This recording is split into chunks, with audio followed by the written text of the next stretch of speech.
Bonjour et bienvenue à chacune et à chacun d'entre vous. Nous poursuivons encore notre partage autour du psaume 121. Et cette notion que nous sommes bien gardés. Nous avons évoqué la fois passée la notion du pied, notre pied qui sera gardé durant la marche. Et puis également le fait que Dieu s'intéresse à chacune et à chacun. Il n'y a pas de petits ou de grands. Tous sont au bénéfice de sa protection et de sa grâce. Maintenant, il nous est dit, l'Éternel est celui qui te garde, l'Éternel est ton ombre à ta main droite.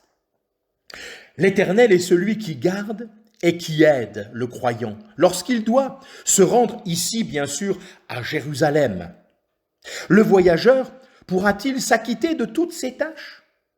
Est-ce que sa main droite, représentant celle qui doit travailler, se lassera dans la chaleur? Non, Dieu est là. C'est lui qui, non seulement va procurer l'ombre salutaire, mais qui est lui-même l'ombre de la main droite du travailleur. Qu'est-ce que cela veut dire? Cela veut dire que Dieu se tient d'une certaine manière à côté de celui qui travaille et assure que les tâches seront terminées, non pas seulement par la capacité de celui qui a entrepris la tâche, mais bien sûr à cause ou à travers la protection qui lui sera accordée. Nous ne sommes pas laissés à nous-mêmes, abandonnés dans tous les travaux qui nous attendent. Il y a quelqu'un qui prend soin de nous. Il nous soutient dans le travail et il permet son total accomplissement.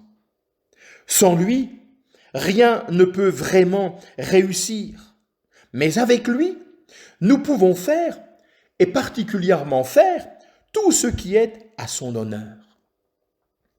Ensuite, la tête. Le soleil ne te frappera pas de jour ni la lune de nuit.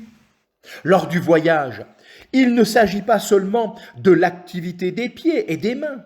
Le voyageur est aussi soumis à des influences extérieures qu'il ne peut pas maîtriser. Durant le jour, le soleil frappe sa tête.